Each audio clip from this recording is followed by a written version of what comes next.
Hola, ¿qué tal? Bienvenidos a Político Latam, el podcast. Muchísimas gracias por acompañarnos en una emisión más. Y hoy, para entrar ya en detalle, vamos a hablar de la posibilidad o de la continuidad que pueda tener el régimen cubano en el marco de la incursión militar de Estados Unidos en Venezuela, y posteriormente vamos a estar hablando de Nicaragua. Allí se está llevando a cabo una serie de deliberaciones.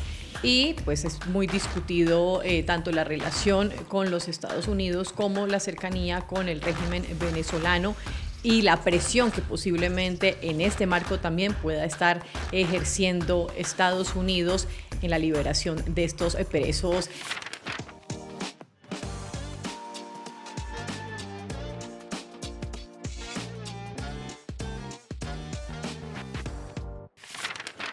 Rafael Morales, qué gusto nuevamente contigo acá para discutir estos temas. ¿Qué tal, Claudia? Pues sí, es un caso muy importante, derivado de los episodios del 3 de enero que todos conocemos, con la extracción de Nicolás Maduro de Venezuela. Se abrió inmediatamente la pregunta de cuál iba a ser el futuro de Cuba, porque Venezuela pues había sido hasta hace algunas semanas el gran proveedor de petróleo para la isla. Entonces, sí, pues la pregunta obligada es: ¿y qué va a pasar con Cuba si ya no va a tener los recursos energéticos suficientes? ¿Cuál es la discusión que hay en este momento?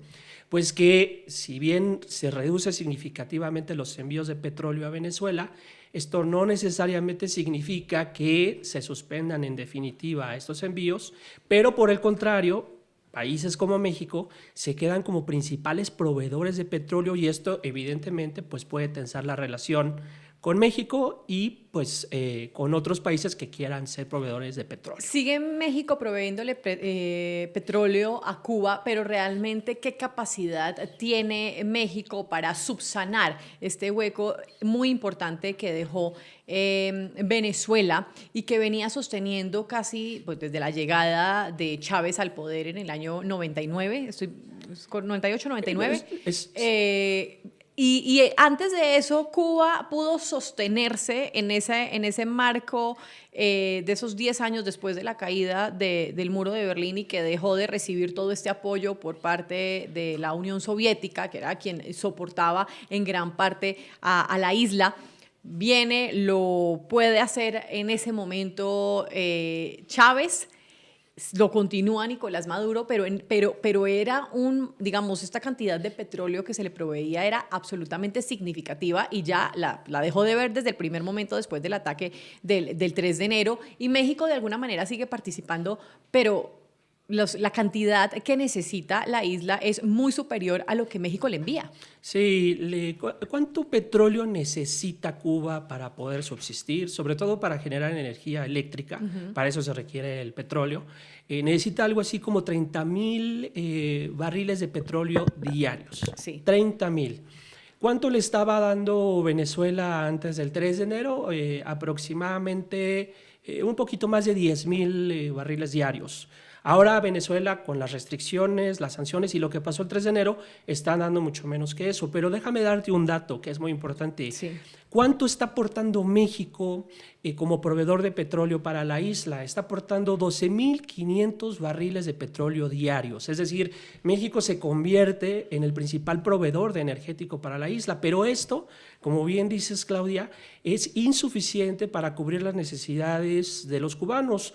Y esa es la explicación de por qué hay apagones constantes. Cuando uno viaja a la isla, lo primero que pasa cuando te internas en las calles, pues es que pues todo está a oscuras. La mayor parte de las calles en la isla no tienen luz eléctrica. Entonces los apagones ya son algo común, pero ahora se va a volver algo todavía más complicado. Sin embargo, la dictadura de Cuba es una dictadura la más longeva de América Latina. Ha logrado sostenerse en el tiempo bajo todo pronóstico. Hablemos, bueno, este periodo que lo mencionamos desde la caída del muro hasta la llegada de Chávez, y ha logrado sortear una serie de problemas a lo largo de décadas y décadas. ¿Qué podría ser diferente ahora? Es decir, además de digamos, de haber perdido la posibilidad y el ingreso de este petróleo, que es pues energía, que es lo que sostiene a un país en general, ¿qué más puede afectarle? O sea, es decir, ¿por qué caería ahora si no ha caído en otro momento?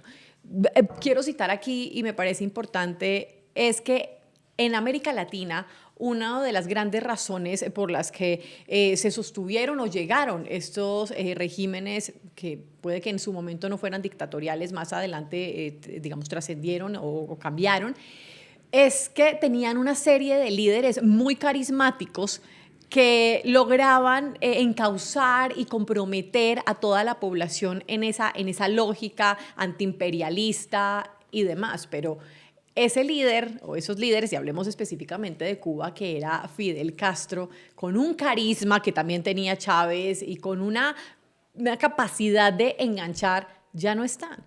Está un líder triste ahora, es decir, un líder que tiene poca aceptación en un marco económico, social muy deplorable para la isla. Yo tuve la posibilidad de ir hace un par de años y, bueno, verlo personalmente es bastante desgarrador en términos de conocer las historias particulares que hay dentro de la isla, de La Habana, que es del que puedo hablar en este momento. ¿Qué pasa con un líder o con este líder en particular cubano, de la capacidad que pueda tener para negociar y o exigirle a los Estados Unidos y particularmente a Marco Rubio, que es el que está hablándole al oído a Trump, porque este es un interés suyo, particular? Sí, esa es una gran pregunta. Toda negociación para determinar el futuro de Venezuela, de Cuba. Ya que hablamos tanto de Venezuela, ya que... Sí, iba a decir justo lo contrario. A ver, toda negociación sobre el futuro de Cuba pasa por Venezuela. Es más, yo diría que cualquier decisión política relacionada con el futuro de la élite, empezando por Díaz-Canel, tendrá que discutirse en función de si Estados Unidos va a tolerar que Delcy Rodríguez siga suministrando petróleo, no en las mismas cantidades evidentemente, pero sí tal vez se pueda llegar a un acuerdo donde mantengan como unos mínimos. O sea, el suministro de petróleo, de Venezuela a Cuba. Sí, por supuesto. Okay. Esa es una opción, eso todavía no está descartado. Okay. Lo que sí tenemos ahorita es una reducción sensible de las exportaciones de petróleo de Venezuela a la isla. Eso ya es claro para todos, pero no podemos descartar hoy que eso se vaya a suspender en definitiva. Quiero decir lo siguiente, que Estados Unidos tiene en este momento la llave del suministro de petróleo una vez que controla la industria energética petrolera venezolana. Entonces, si Estados Unidos decide cerrar esa llave en su totalidad, sí, lo que vamos a tener es el colapso del gobierno cubano vía asfixia energética. Pero Trump dijo que eso era lo que quería. Sí, claro, por supuesto, ese es el plan. Ahora, lo que está por medio es saber si Cuba va a poder sobrevivir a una suerte de segundo periodo especial, porque esta situación pues no se le parece en nada a la primera situación, el primer periodo especial, porque como sea, Cuba diversificó sus relaciones, buscó nuevos aliados y logró acomodarse, digamos, en un plano geopolítico. Pero ahora no solamente no va a tener el acceso a estos recursos energéticos, sino que además está debilitado el liderazgo regional que le daba la cobertura política para poder subsistir como régimen, y también la protección política para la élite gobernante cubana. Esa protección, ese acuerdo dentro del ALBA, de la Alianza Bolivariana, sí, está hoy en su peor momento, y lo único que falta básicamente es que los cubanos demuestren que es prácticamente imposible sobrevivir así y venga una especie de colapso institucional por agotamiento interno del propio régimen. Y es que Cuba enfrenta el escenario más frágil de su historia reciente. No tiene petróleo suficiente, no tiene un líder carismático, no lo sostiene este grupo social, como lo mencionas, que estaba sosteniéndolo en otro momento de la historia, y además, sumémosle a esto, tiene la presión social, porque aunque no se mencione mucho, digamos, internacionalmente, ha habido una serie de protestas, unas más grandes que otras y unas más mencionadas que otras dentro de la isla, por lo que tienen que vivir muchos de los cubanos, es decir, la cantidad de restricciones, cualquiera que sea la razón, es decir, sea por el bloqueo o por una decisión errada política interna, los cubanos pues tienen muchísimas restricciones en muchos aspectos y esto ha generado también una movilización interna que está presionando al poder político cubano.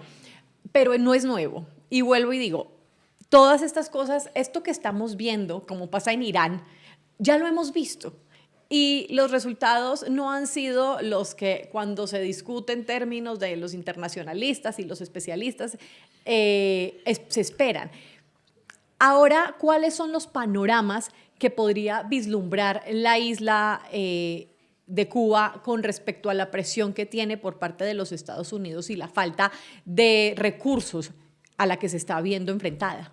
Sí, yo creo que eso es muy importante, saber cuál va a ser el escenario final. Los escenarios no se refieren a que nosotros adivinemos qué es lo que va a pasar mañana, sino a plantear algunas probabilidades tomando en consideración el contexto que estamos poniendo aquí en la mesa, que sin contexto no hay escenario.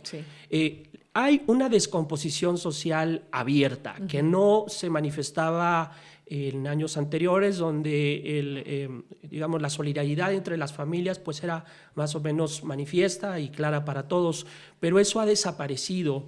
Ahora, el gobierno cubano no puede optar por la fórmula de la represión, porque justo la tendencia que estamos viendo en toda la región, en nuestra América Latina, es que aquellos países que recurren a la fórmula de la represión social, de la represión política, empiezan a activar las alertas en los Estados Unidos. Y como en este momento tenemos una lógica hemisférica de alineamiento de los gobiernos hacia el proyecto de Donald Trump, se ve sumamente complicado que la dictadura pueda reprimir, digamos, de manera profunda, aquellas expresiones de inconformidad que son pues absolutamente justas en el marco de un nuevo sacrificio que es injustificable a los ojos de la población cubana, porque no hay manera de poder explicar qué va a pasar con la isla si no se cuenta, digamos, con los recursos energéticos en función de la defensa de una ideología y de un gobierno que se sigue autonombrando como heredero de la Revolución Cubana. Entonces, por ejemplo, una intervención externa no sería una posibilidad. Ni siquiera la hicieron en Venezuela. En todos los panoramas, Cuba y Venezuela son sumamente distintos, pero entonces una intervención externa de los Estados Unidos ya queda, pues podríamos de alguna manera descartarla porque Yo no diría, no estaría no tan seguro. Descartado, pero eso también, Rafael, implicaría tropas. Y tropas es dinero y si hay algo que no quiere el electorado estadounidense y que discute y pelea mucho y le reclama a Donald Trump, es que siga metiéndose en otras regiones, pero sobre todo invirtiendo en otras regiones. Y eso pues le costaría peso sobre peso, pues tendría que poner tropas y garantizar al líder que ellos pusieran. Sí, es interesante plantear, digamos, este punto, si Estados Unidos va a militarizar o no su estrategia diplomática con la isla, pero lo cierto es que Cuba está en el lugar número 1 de la agenda de uno de los hombres más fuertes del proyecto trumpista, que es Marco Rubio. Y Marco Rubio tiene como objetivo fundamental desterrar a la élite castrista para impulsar una transformación democrática en la isla. Ya sabemos que en esta especie de ABC que se ha comentado, de que primero se hace la presión y después se impulsa un proceso democrático, ya sabemos que esto no es mecánico ni puede llevar a un resultado específico, pero lo que sí sabemos es que hay un interés específico de parte del brazo derecho del presidente Donald Trump para que haya un reemplazo de la élite política. ¿Cuál es la fórmula? Bueno, en este momento, pues la fórmula inmediata. Ya aplicada. Pues sí, claro. Sí. A ver, en la política hay una regla muy clara. Corta los recursos. Claro. Recursos financieros, recursos organizativos. En este caso, un cerco. Claro, es un cerco a los recursos energéticos que hacen viable la permanencia de esta élite política. Estados Unidos no está en contra del pueblo cubano, está en contra de la élite que está al mando del gobierno en esa isla. Y tiene en este momento, pues, como decíamos hace rato, la llave, la puede abrir o la puede cerrar, y en buena medida, en segundo lugar, México va a ser clave en esto porque se convierte en el principal proveedor de petróleo hacia la isla. Yo te preguntaría, ¿qué va a pasar si México se empecina en seguir suministrando esta enorme cantidad de petróleo que está dando a la isla en el marco de esta lógica hemisférica tan radical que tiene Estados Unidos? A mí me llama Y ya que traes eso sobre la mesa, me llama mucho la atención, Rafael, el hecho de que todas las presiones que ha sufrido México, las amenazas y los comentarios desobligantes y desafiantes que hace Donald Trump a México, y dentro de esto no ha habido una mención específica de ese envío de petróleo, tengo entendido, de México a Cuba, un reclamo, digamos, de peso y particular por esta, digamos, esta capacidad o este interés, más bien, que tiene México por proveer de petróleo a la isla. Me llama la atención porque es como una de dos: o les parece que es irrelevante y que eso realmente no le va a servir como tal a Cuba, o, bueno, me quedo con esa. Realmente siento yo que tiene que ser que no les es importante si la lógica y si el panorama fuera ahogar y cercar al país.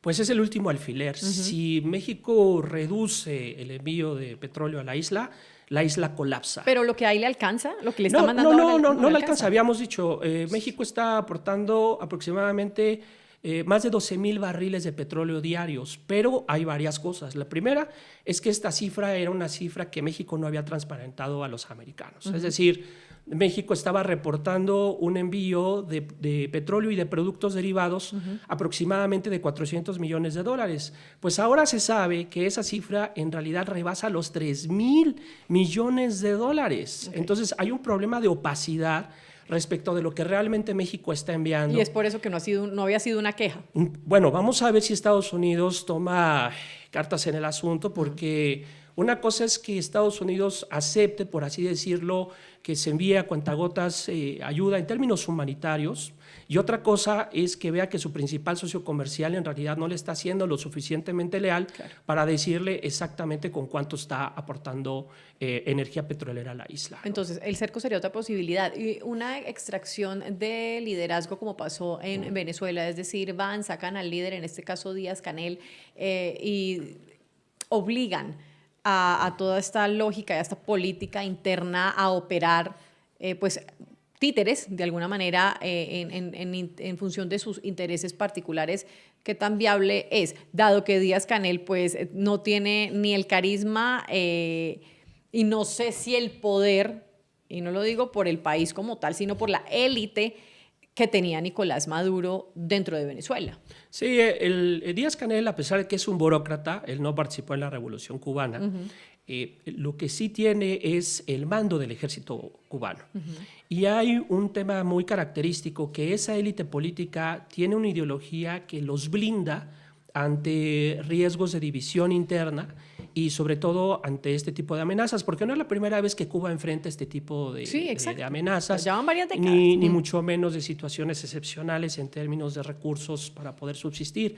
Pero lo cierto aquí es que la élite cubana ya no tiene apoyo social, es decir, basta, como decíamos hace un momento, que se reduzca al mínimo el envío de petróleo para que venga el colapso institucional desde adentro, en el sentido de que la élite se quede básicamente sin ningún tipo de asidero por parte de las comunidades a las que supuestamente dice servir.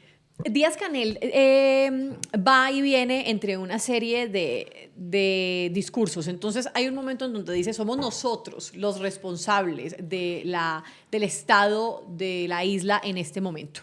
Digamos como una autocrítica.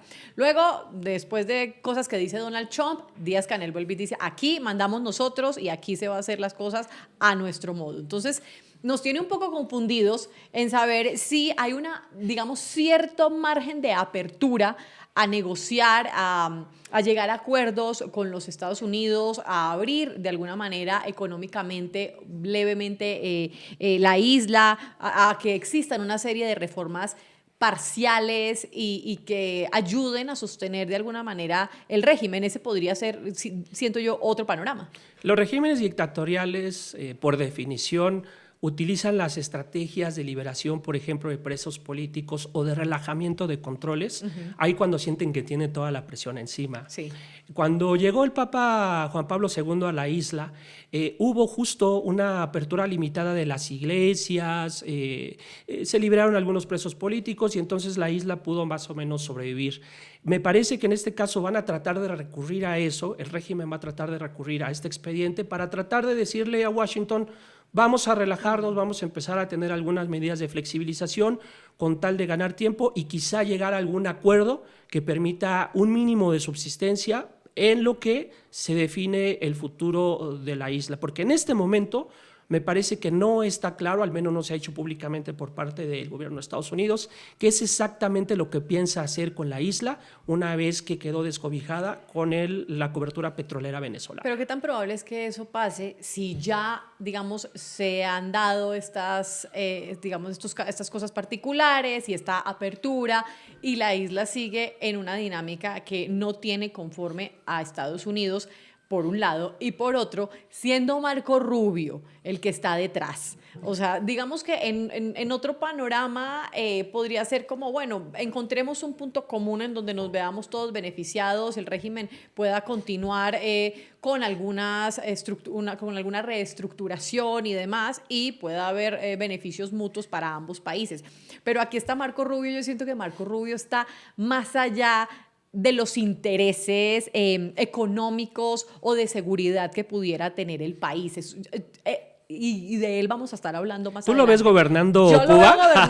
Yo lo veo gobernando Estados Unidos, no Cuba. Me parece un personaje que ha tenido una cabida y que ha sabido moverse políticamente, sí. Que incluso estuvo en un momento en contra de Trump, y es un hombre muy estratégico, un hombre que tiene muy claros los objetivos. Y uno de esos objetivos, si no el más importante para él, es Cuba. Entonces, en ese orden de ideas, no sé qué tan permisivo pueda llegar a ser Estados Unidos con el régimen tal cual como está. Sí, Cuba es como el límite, es como la excepción de todo lo que se ha ensayado en la isla para alinear a los gobernantes de izquierda a la lógica hemisférica, a la nueva estrategia de seguridad. Uh-huh. Pero como yo decía hace un rato, el tema es que la élite cubana es muy fuerte en términos de su cohesión interna, están muy unificados y la ideología revolucionaria sigue muy vigente, al menos en ese círculo interno. Sí.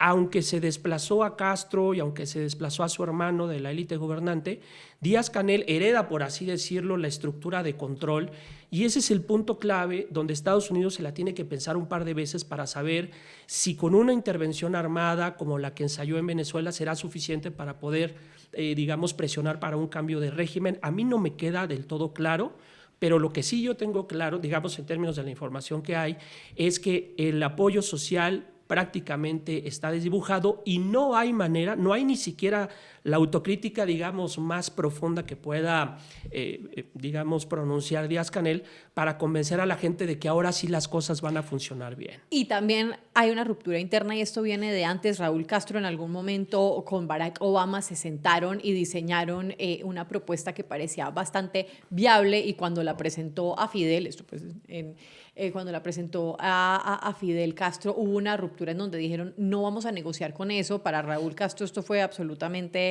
humillante, y sigue habiendo como estas fisuras dentro. Entonces veremos qué cabe. Aquí la pregunta no es si el régimen cubano tiene problemas, porque eso es pues ampliamente conocido, sino cuál será el escenario que se impondrá y en cuánto tiempo, sobre todo ahora que tiene la bota en la cabeza de Estados Unidos.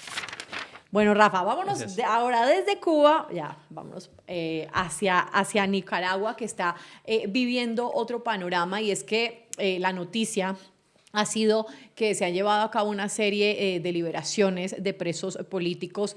Dicen que por determinación individual, lógicamente, bajo todo lo que está pasando con Estados Unidos, podemos decir que nada es casualidad, y al mismo tiempo esto se vende pues muy bien a través de los medios de comunicación, pero lo hablábamos en su momento, también se están llevando a cabo una serie de detenciones. Entonces es como una cosa, como una carnada para la prensa y para la comunidad internacional, pero sigue manteniéndose un régimen represivo de poca apertura, y pues Nicaragua sería uno de los pocos países de la lógica bolivariana, el último país de la lógica bolivariana que todavía se sostiene. Sí, un poco de contexto ahí, porque Hugo Chávez lanzó la famosa Alianza Bolivariana allá por el 2004, donde se aliaron pues, las principales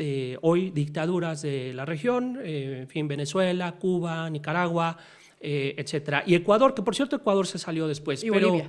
Bueno, y Bolivia, por supuesto. Y esto ha llevado a un endurecimiento de las posiciones ideológicas, que en el caso de Nicaragua se manifestó sobre todo en 2018 con un año donde se dieron confiscaciones masivas, que era algo que la propia revolución nicaragüense ya había hecho en su momento. Todos recordamos la famosa bebida Flor de Calla, que fue una empresa que fue confiscada por la revolución, no se nos olvida, fue como algo muy emblemático. Sí. Pero esto regresa, digamos, ya con el segundo periodo de Ortega, y genera pues evidentemente una inconformidad generalizada, y entonces el gobierno empezó a echar a andar una maquinaria de represión que palidece ante los controles, por ejemplo, ejercidos en Cuba y en Venezuela, Sí. Porque hay una especie de modelo, déjame contarte cómo funciona. Primero, acusas a los opositores, del tipo que sea, empresarios, periodistas, líderes campesinos, de lo peor y lo indecible: terrorismo de Estado, conspiración en contra del orden político, los capturas, los encarcelas, después los sacas de la cárcel, pero los sacas para expulsarlos del país. Y ya que los expulsas, les quitas la nacionalidad, y la cereza en el pastel es que les confiscas sus bienes. Imagínate nada más ese modelo que, como bien dices, Claudia, se ha mantenido intacto muy a pesar de todo lo que estamos viendo en la región, con base, digamos, en el mensaje que está mandando Trump en esta lógica hemisférica de que todas las dictaduras tienen que empezar a reducir sus controles políticos para, digamos, encauzarse hacia regímenes más democráticos. Y me gustaría que habláramos precisamente de eso. Nicaragua hoy es la última dictadura bolivariana, hablando de estos países, que está en el poder.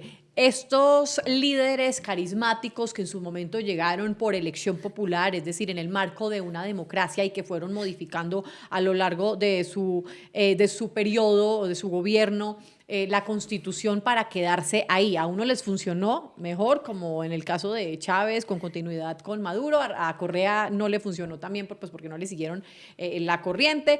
Evo Morales en Bolivia también, pues fueron 20 años del MAS en el poder, pero Nicaragua ahorita es la única que digamos que se sostiene con Ortega. ¿Qué ha sostenido, bueno, con los Ortega, qué ha sostenido y qué ha mantenido a Nicaragua de alguna manera potente hasta ahora?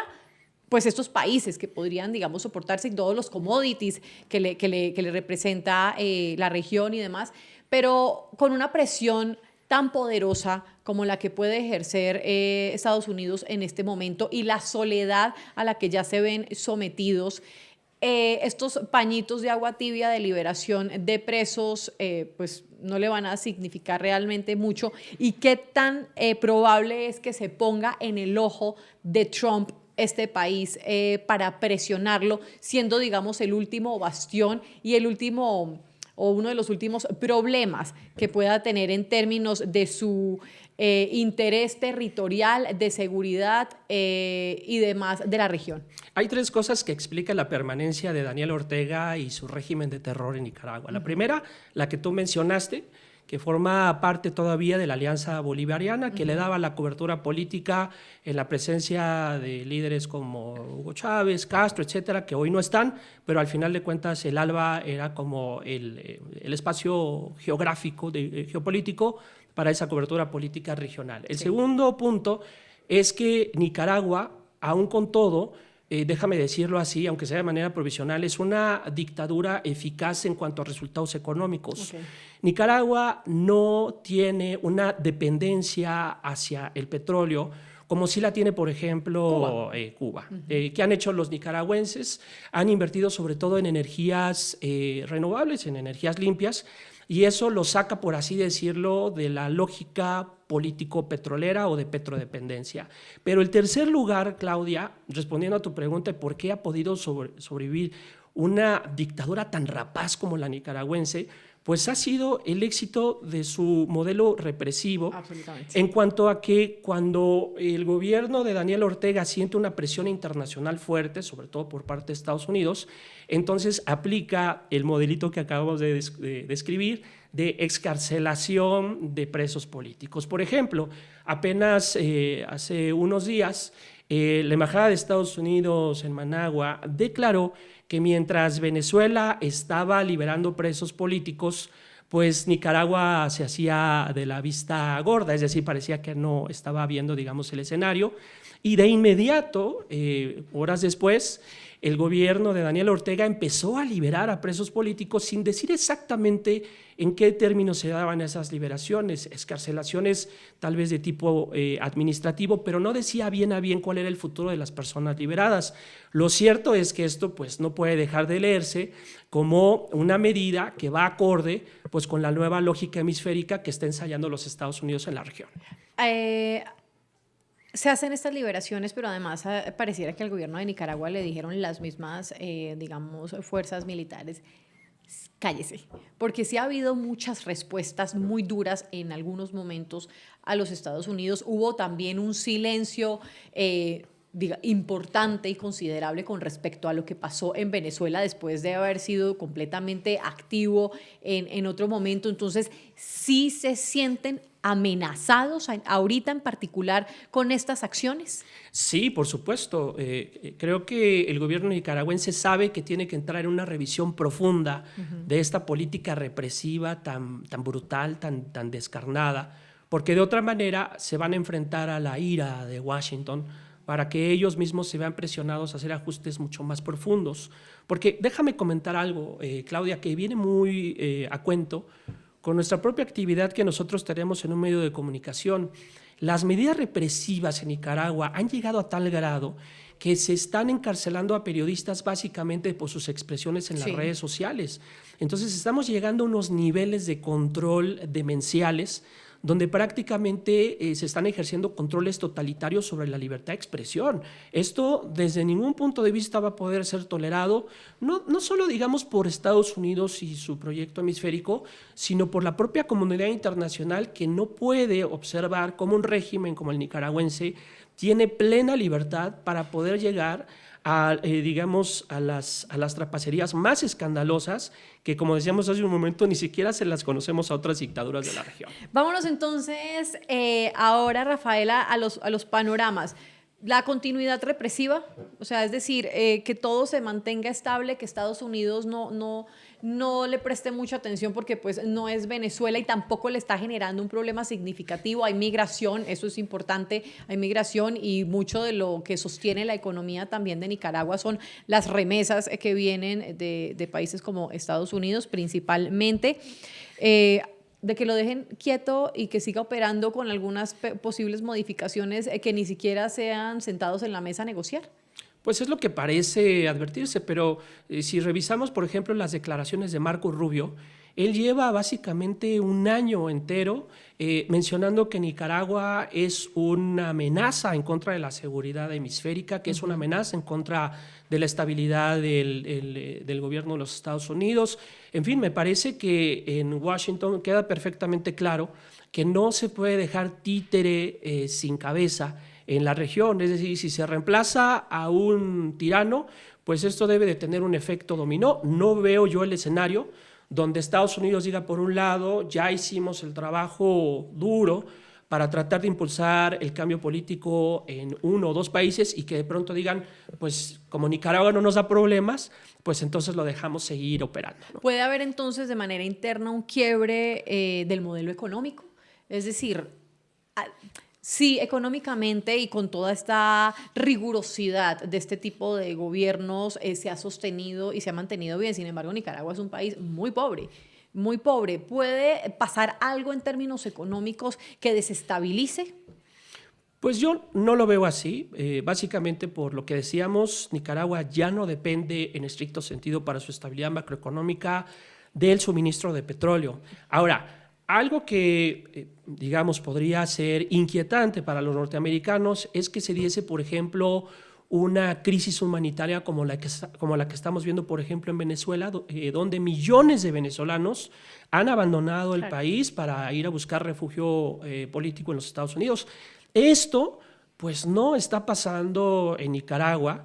No sabemos exactamente bien si por cierta base social que apoya al régimen de terror nicaragüense, o sencillamente porque en términos poblacionales pues no hay manera de que se puedan, digamos, escapar de Nicaragua millones de nicaragüenses, porque bueno, pues es una población muy reducida. Y ¿no? porque la represión es significativa, es una claro, represión, es un régimen de terror. Es un régimen de terror, una represión importante en un territorio muy pequeño. Una cosa es reprimir en países como reprimir o aplicar estrategias de seguridad como las que aplica Bukele, que a mí me causa un poco de gracia cuando en países como Colombia, Venezuela, Ecuador, dicen, es que aquí vamos a hacer, cuando se venden como los buqueles suramericanos, y realmente esos países son muy distintos a Centroamérica, el control es muy diferente en términos también de la geografía, pues es muy difícil poderse controlar. Y hay un punto que a lo mejor no le dimos la importancia ahorita que lo estamos platicando. Para toda nuestra audiencia, por favor, síganos en redes sociales, por ahí vamos a seguir la conversación. Es que en este modelo represivo, cuando te quitan la nacionalidad, hay un efecto político inmediato. Tú dejas de ser nicaragüense. Oh. Es decir, si te expulsan del país, te pueden expulsar con tu nacionalidad y te vas con tu nacionalidad donde tú quieras, pero aquí no. Aquí te quitan tu nacionalidad y eso te inhabilita políticamente para poder emprender un movimiento fuera del país, para poderte ostentar como nicaragüense y regresar en algún momento. Pierdes la nacionalidad, pero además pierdes tu patrimonio. Es decir, te quitan toda la estructura material para que puedas estar habilitado y encabezar, por ejemplo, un movimiento opositor. Esto es brutal, ¿eh? Ya para cerrar, Rafael, entonces, esta liberación de presos políticos, que fue por donde empezamos, ¿va a seguirse dando de alguna manera para tener feliz o medianamente conforme a los Estados Unidos, en particular a Marco Rubio? Exactamente, lo acabas de decir de la manera más clara. Esa es la... ¿Y les va a alcanzar a Estados Unidos? Pues hasta donde yo veo sí, porque como decíamos, Nicaragua no está dando los problemas, entre comillas, que podría dar Venezuela con un liderazgo como el que tenía Nicolás Maduro, que estaba hostigando obviamente a los americanos, claro, y que además articulaba a todos los líderes en la región. Tú descabezas eso y entonces dejas descobijados a los otros líderes y aparecen ya como unos pigmeos, como unos enanos. Daniel Ortega ya no va a ser el líder represor que todos conocimos en la época dorada del ALBA, porque no está Chávez, no está Castro, hoy no está Maduro, y Daniel Ortega está viviendo quizás sus últimos momentos porque ya no tiene esa cobertura política regional que tuvo con el ALBA en su época dorada. Bueno, Rafael, ¿no? Hoy Nicaragua, hoy Cuba, muchísimas gracias por este espacio nuevamente de discusión. Aquí tratamos de vislumbrar qué es lo que puede pasar con las herramientas que tenemos ahorita y que, pues, claro, todo lo que estamos hablando de América Latina está transversalizado por los movimientos de ajedrez que está haciendo Estados Unidos en diferentes sectores. Gracias, Rafael, qué gusto. Gracias a ti, Claudia, como siempre. Nos vemos la próxima. Claro que sí, a ustedes también muchísimas gracias por acompañarnos. No se pierdan otro episodio de Político Latam. Síganos en nuestras redes sociales, Político-Latam. Ahí pueden darle like, compartir, comentar y acompáñennos en un nuevo episodio de Político Latam, el podcast.